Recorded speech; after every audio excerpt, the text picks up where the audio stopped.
Bạn đang ngồi trong bàn bếp vào lúc 11 giờ đêm vào thứ Tư, máy tính xách tay thì đang mở và bạn đang làm một việc mà bạn đã trì hoãn suốt 3 tháng. Đó là tính toán giá trị tài sản ròng thực tế của mình. Chứ không phải là con số ước tính mơ hồ trong đầu mà bạn vẫn thường dùng để cảm thấy mình đã ổn. Con số thực sự được tính là tài sản trừ đi nợ, những gì bạn thực sự sở hữu trừ đi những gì bạn thực sự nợ. Vậy là cộng tất cả lại, tài khoản tiết kiệm, tiền đầu tư, chứng khoán, bảo hiểm tích lũy, xe máy hoặc là ô tô, giá trị hiện tại của nó, các khoản vay ngân hàng hoặc là vay học phí, số dư thẻ tín dụng mà bạn gần như đã trả hết từ năm 2021 và bạn sẽ nhận được một con số đó hoặc tốt hơn bạn mong đợi, khiến bạn cảm thấy tuyệt vời trong giây lát hoặc là tệ hơn bạn mong đợi. Nó khiến bạn phải tắt máy tính và muốn đi ăn một thứ gì đó. Đây là điều mà không ai sẽ nói cho bạn biết về con số đó. Nó không chỉ là một điểm số, nó còn mô tả phiên bản cuộc sống của bạn đang thực sự sống. Cho dù việc bạn sửa xe vài triệu đồng là chuyện bình thường hay là một cuộc khủng hoảng tài chính nào đó, cho dù đó là một lời mời làm việc tốt hơn ở thành phố khác, là điều thú vị hay là điều bạn thực sự không đủ khả năng để xem xét. Và tôi bật mí ở đây nhé, mỗi cấp độ đều mang lại cảm giác hoàn toàn khác biệt từ bên trong của bạn. Và hôm nay chúng ta sẽ cùng tìm hiểu tất cả những điều đó cùng một lúc. Tôi tên là Quý và tôi đã dành quá nhiều thời gian để suy nghĩ về lý do tại sao một số người có cùng mức thu nhập nhưng lại rơi vào hoàn cảnh tài chính hoàn toàn khác nhau sau 10 năm. Nếu bạn đã từng nhìn vào số dư tài khoản ngân hàng của mình và tự hỏi, tôi cũng kiếm được kha khá tiền cơ mà, vậy thì tại sao con số này lại như thế này? Hãy nhớ đăng ký kênh và nhấn nút thích vì video này sẽ giúp bạn trả lời câu hỏi đó. Trước khi đi sâu vào vấn đề, tôi không phải là cố vấn tài chính, đây cũng không phải là những lời khuyên tài chính và tôi không ở đây để khiến bạn cảm thấy mình tồi tệ hơn về tình hình hiện tại của mình. Mỗi cấp độ đều sẽ có một cái bẫy cụ thể và cái bẫy đó hầu như không bao giờ là điều bạn nghĩ ra được. Giờ thì hãy cùng tôi bắt đầu từ dưới cùng. Cấp độ 1, giá trị tài sản ròng âm. Hệ thống này tính thêm phí vì bạn không có tiền. Bạn 23 tuổi, bạn tốt nghiệp được hơn 1 năm rồi. Bạn có một công việc lương khoảng 8 đến 12 triệu đồng trên một tháng.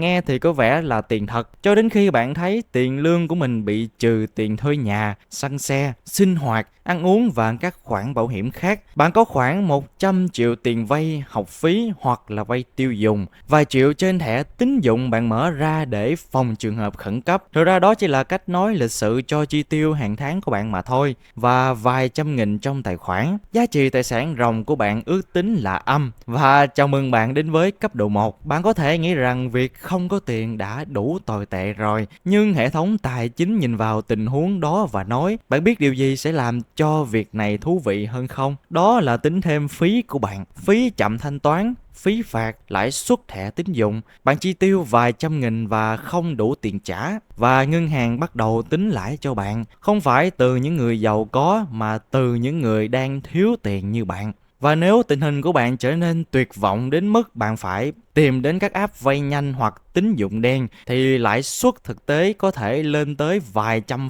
% mỗi năm. Tôi không nói đùa về điều này đâu. Và lời chào mời là vay thêm vài triệu, trả trong 7 đến 14 ngày. Nhưng trên thực tế thì nhiều người bị cuốn vào các khoản nợ đó hàng tháng, thậm chí là hàng năm. Toàn bộ mô hình này được xây dựng dựa trên một giả định rằng bạn sẽ không bao giờ trả đúng hạn. Nó không phải là một sản phẩm tài chính, nó giống như một cái bẫy mà bạn đã bước vào mà không hề nhận ra. Thoát khỏi cấp độ 1 không phải là kiếm thêm tiền, mà là ngăn việc mất tiền trước khi lãi và chi phí vượt khỏi tầm kiểm soát của bạn. Giờ thì đến cấp độ thứ hai, từ 0 đến khoảng 100 đến 200 triệu. Về mặt kỹ thuật thì bạn đã dương rồi đó, nhưng chỉ cần một tuần tồi tệ là quay lại điểm xuất phát liền. Bạn 26 tuổi, bạn đã trả hết nợ tín dụng, khoản vay vẫn còn, nhưng bạn đang trả chúng đều đều. Bạn có khoảng 30 đến 50 triệu tiền tiết kiệm và mất hơn 1 năm mới có được con số đó. Một sự thật phũ phàng là thực tế rất nhiều người không có nổi 10 triệu để xử lý tình huống khẩn cấp đâu. Một lần sửa xe, một lần vào viện hay là một khoản chi đột ngột nào đó cũng sẽ đủ khiến mọi thứ sụp đổ. Cái bẫy ở đây là sự thở phào nhẹ nhõm. Bạn vừa thoát khỏi áp lực, bạn đã có một khoản dự phòng nhỏ và bạn nghĩ mình xứng đáng tiêu một chút mà. Rồi một chiếc xe trả rốp, một căn phòng đẹp hơn, một mức sống cao hơn, âm thầm cuốn đi toàn bộ số tiền bạn tích góp suốt hơn một năm. Sự nhẹ nhõm đó là thật, nhưng nó không phải là an toàn cho bạn đâu. Cấp độ 3 là từ 200 triệu đến 1 tỷ, ổn định hơn nhưng bạn vẫn là người đang vận hành cỗ máy. Bạn 29 tuổi, thu nhập tốt hơn, chi tiêu kiểm soát hơn và bạn bắt đầu cắt giảm những khoản vô hình như đặt đồ ăn liên tục trên Grab hay là Shopee Food, thứ có thể âm thầm ngốn vài chục triệu mỗi năm của bạn. Bạn có khoảng 300 đến 500 triệu, chia giữa tiết kiệm và đầu tư cơ bản. Giá trị tài sản ròng bắt đầu dương rõ ràng hơn, nhưng có một vấn đề ở đây là tiền của bạn chưa thực sự làm việc cho bạn.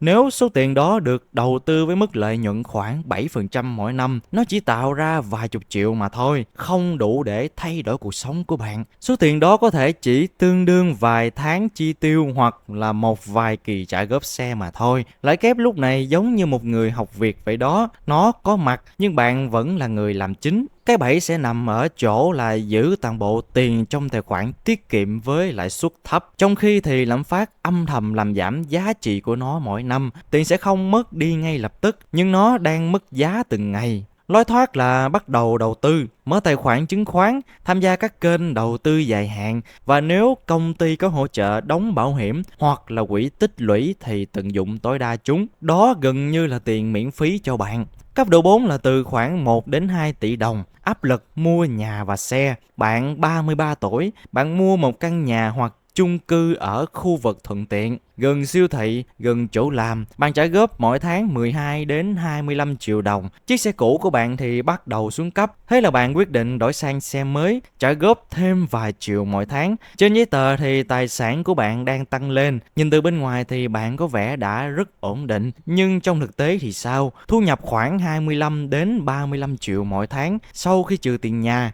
tiền xe, ăn uống, điện nước, xăng xe và các chi phí sinh hoạt khác. Số tiền còn lại không đáng kể cho bạn đâu. Và đó là tôi chưa tính đến tiền sửa chữa nhà cho bạn cơ đấy. Các chi phí phát sinh hay đơn giản là bạn muốn đi đâu đó để nghỉ ngơi, nghỉ mát. Chiếc xe bạn mua bắt đầu mất giá ngay khi lăn bánh ra khỏi showroom. Bạn vừa trả lãi và vừa trả cho sự mất giá của nó. Cái bẫy chính là cảm giác mình đã đạt được nhà, xe, cuộc sống ổn định, trông giống như thành công. Nhưng thực chất thì bạn chỉ vừa đăng ký thêm một nhiều khoản chi lớn cùng lúc mà thôi. Việc bạn có thực sự xây dựng tài sản hay không sẽ phụ thuộc hoàn toàn vào 5 năm tiếp theo. Cấp độ 5 là từ khoảng 2 đến 5 tỷ đồng. Bạn 38 tuổi, bạn đã làm việc hơn 10 hoặc là 15 năm rồi. Cuối cùng thì bạn cũng vượt mốc khoảng 2 đến 3 tỷ tài sản ròng. Tuyệt vời đấy chứ. Số tiền này nằm trong nhà đất, tài khoản đầu tư và một phần tiền tiết kiệm mà bạn kiểm tra thường xuyên hơn mức cần thiết. Lợi nhuận có vẻ chưa nhiều và bạn bắt đầu tự hỏi liệu mình có đang làm điều gì đó sai không.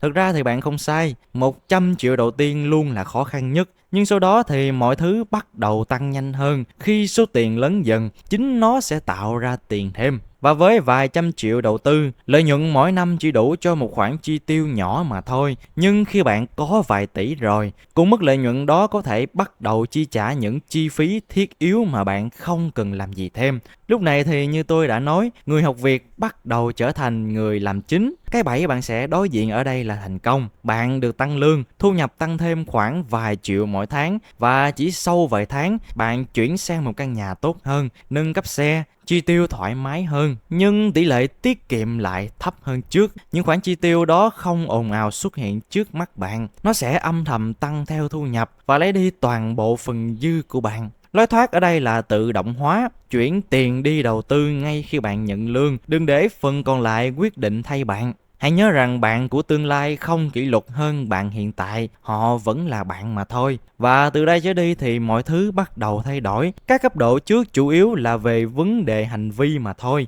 Nhưng khi bạn tiến gần đến khoảng 5 đến 10 tỷ, một cơ chế khác bắt đầu xuất hiện. Và nó được thiết kế để giữ bạn lại. Cấp độ 6 từ khoảng 5 đến 10 tỷ đồng. Đây là chiếc còng tay vàng bạn có thể sở hữu. Bạn 43 tuổi, Thu nhập gia đình có thể 60 đến 100 triệu đồng mỗi tháng, giá trị tài sản khoảng 6 đến 8 tỷ đồng. Cuộc sống nhìn chung tôi cho là ổn đi. Hóa đơn được trả đúng hạn, gia đình bạn thì đi du lịch mỗi năm, bạn không còn phải lo lắng về chi tiêu hàng ngày nữa. Nhưng bằng cách nào đó thì bạn vẫn nằm suy nghĩ về tiền bạc của mình vào ban đêm. Và khi bạn tính kỹ lại, bạn sẽ hiểu lý do tại sao ngay. Với mức tài sản khoảng 6 đến 8 tỷ đồng, nếu áp dụng quy tắc rút 4%, bạn chỉ có khoảng 200 đến 300 triệu mỗi năm. Đó không phải là nghỉ hưu, nó chỉ giống như một nguồn thu nhập phụ mà không cần làm thêm mà thôi.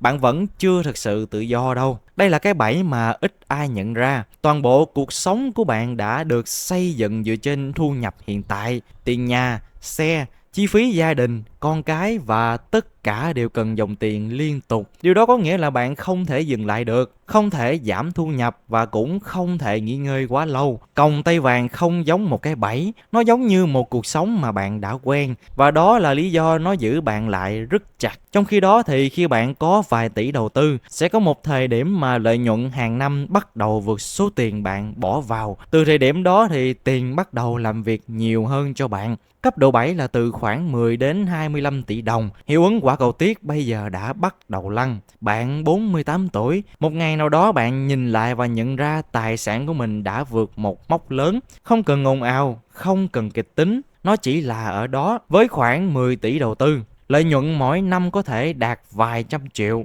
Trong khi bạn vẫn đang làm việc, sinh hoạt bình thường thì tiền của bạn vẫn âm thầm tăng lên theo thời gian. Nó giống như một nhân viên làm việc toàn thời gian cho bạn, không nghỉ ngơi và không đòi tăng lương. Cái bẫy ở đây là phần lớn tài sản của bạn bị nằm trong bất động sản. Bạn có thể sở hữu 15 đến 20 tỷ tài sản, nhưng tiền mặt thực sự dùng được thì lại rất ít. Bạn giàu nhưng không linh hoạt. Bước đi quan trọng là ngừng coi bất động sản là toàn bộ chiến lược và bắt đầu xây dựng tài sản có tính thanh khoản, sinh dòng tiền đều đều. Cấp độ 8 là từ khoảng 25 đến 70 tỷ đồng. Nỗi thất vọng của người giàu. Bạn 54 tuổi, bạn đã đạt được một con số mà trước đây từng nghĩ là đích đến, nhưng cảm giác bạn chờ đợi thì không đến. Bạn vẫn sống như cũ, vẫn uống cà phê mỗi buổi sáng, vẫn làm việc và đôi khi nhìn vào tài khoản mà không có một cảm xúc gì đặc biệt cả. Bạn vẫn sinh hoạt như cũ và rút khoảng 4% mỗi năm. Số tiền đó đủ sống thoải mái nhưng chưa phải kiểu không cần lo lắng về tiền bạc nữa.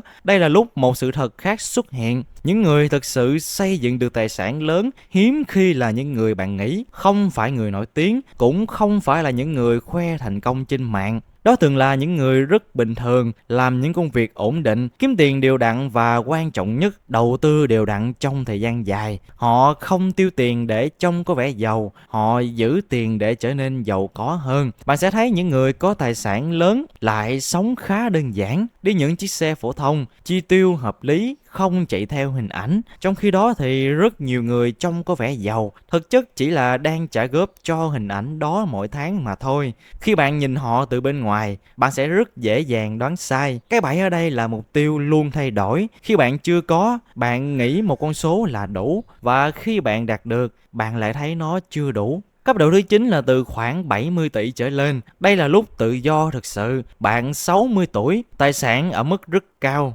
Nếu bạn áp dụng quy tắc rút 4%, bạn có thể tạo ra dòng tiền hàng năm để sống thoải mái mà không cần làm việc. Lúc này thì làm việc không còn là nghĩa vụ của bạn nữa, nó là lựa chọn của bạn. Bạn có thể dừng lại bất cứ lúc nào và hệ thống tài chính của bạn vẫn tiếp tục vận hành. Tuyệt vời đấy chứ. Bạn sẽ không còn kiểm tra tài khoản của mình mỗi sáng, không phải vì bạn né tránh nó mà vì không còn cần thiết nữa. Khi con bạn muốn chuyển đến thành phố khác làm việc, bạn ủng hộ mà không phải lo lắng về tiền bạc phía sau. Nhưng ở cấp độ này thì một cái bẫy khác xuất hiện. Những cơ hội đầu tư cao cấp bắt đầu tìm đến bạn. Các quỹ riêng, đầu tư phức tạp, những thuật ngữ nghe rất chuyên nghiệp. Họ có thể nói rằng cách đầu tư đơn giản trước đây của bạn là tốt, nhưng giờ thì bạn cần một thứ gì đó tinh vi hơn. Thực tế thì tinh vi hơn thường đi kèm với phí cao hơn, khó rút tiền hơn và sau tất cả, chưa chắc là nó hiệu quả hơn những điều đơn giản đã đưa bạn đến đây. Rất có thể vẫn là thứ bạn nên tiếp tục. Giờ thì đến cấp độ 10, từ khoảng 200 tỷ trở lên. bạn 65 đến 70 tuổi, tài sản ở mức rất lớn. Lúc này thì cách vận hành tiền không còn giống như trước nữa. Bạn không cần phải bán tài sản để tiêu dùng. Bạn có thể dùng chính tài sản đó tạo ra dòng tiền cho mình. Tài sản tiếp tục tăng trưởng theo thời gian, trong khi thì bạn vẫn sử dụng được giá trị của nó. Ở mức quy mô này, mỗi năm danh mục đầu tư của bạn có thể tạo ra số tiền mà người bình thường phải mất nhiều năm mới kiếm được. Nhưng đây sẽ là một sự thật khó chấp nhận nhất. Khoảng 70% gia đình giàu có mất tài sản ở thế hệ thứ hai và 90% ở thế hệ thứ ba. Nguyên nhân ở đây là không phải vì đầu tư sai, mà vì con cái không hiểu cách tiền được tạo ra. Bạn mất 30 đến 40 năm để xây dựng tài sản đó. Nhưng nếu tư duy của bạn không được truyền lại cho con cháu, nó có thể sẽ biến mất rất nhanh. Ở cấp độ này thì vấn đề không còn là giữ tiền nữa, mà là giữ được tư duy, và đó là hai chuyện hoàn toàn khác nhau nhé anh bạn. Khoảng cách giữa hai người ở tuổi 60 không nằm ở may mắn. Một người có tài sản lớn, sống đơn giản và ngủ ngon. Một người thì vẫn làm việc vì áp lực tài chính dù họ đã đi rất xa. Khoảng cách đó không xuất hiện ở tuổi 60, nó được tạo ra từ quyết định rất nhỏ trong suốt nhiều năm của bạn. Một lần mua xe, một lần nâng cấp lối sống, một lần giảm tỷ lệ tiết kiệm. Những thứ nhỏ bé đó lặp đi lặp lại đủ lâu sẽ tạo ra hai cuộc đời hoàn toàn khác nhau. Sẽ không có phần thưởng nào cho việc trông có vẻ giàu, cũng không có giải thưởng nào cho việc vừa kiếm tiền vừa tích nợ. Bản điểm duy nhất quan trọng là con số không ai thấy. Tài sản trừ đi nợ, đó là con số thực sự của bạn. Và bây giờ thì bạn đã biết mình đang ở cấp độ nào. Biết được vị trí của mình là bước đầu tiên. Biết được bước tiếp theo mới là thứ thay đổi cuộc đời của bạn. Bạn cần tránh cái bẫy nào ở giai đoạn của mình. Bạn cần xây dựng hệ thống tài chính như thế nào. Và bạn cần bắt đầu đầu tư ra sao mà không làm mọi thứ trở nên phức tạp hơn. Đó là một câu chuyện hoàn toàn khác. Nhưng nếu bạn thực sự muốn đi tiếp, không chỉ dừng lại ở việc xem cho biết, hãy bắt đầu bằng việc xác định đúng cấp độ của mình và bắt đầu với nó.